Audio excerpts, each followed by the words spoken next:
మీ channel CM Revanth Reddy మీద MLA Komatireddy Rajagopal Reddy మరోసారి సంచలన వ్యాఖ్యలు చేశారు.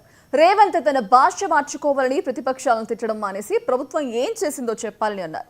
మంత్రి పదవిపై తనకు అధిష్టానం హామీ ఇచ్చిందని చెప్పారు. రేవంత్ ఇంకా 3.5 ఏళ్లే సీఎంగా ఉంటారని, ఆయన కమిషన్ల పేరుతో కాలయాపన చేస్తున్నారని విమర్శించారు.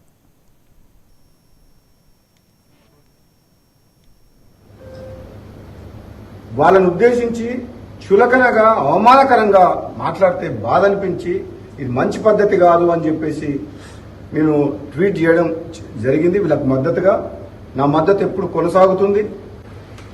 నేను ఏదైతే ట్వీట్ పెట్టినో వాళ్ళకు మద్దతుగా సమాజంలో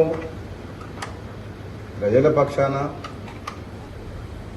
పనిచేస్తున్న వాళ్లకు తెలంగాణ ఉద్యమ సమయంలో చేసిన వాళ్ళ కృషి కాదు అని చెప్పేసి నా అభిప్రాయాన్ని నిస్సందేహంగా పౌర సరఫరాల శాఖ ద్వారా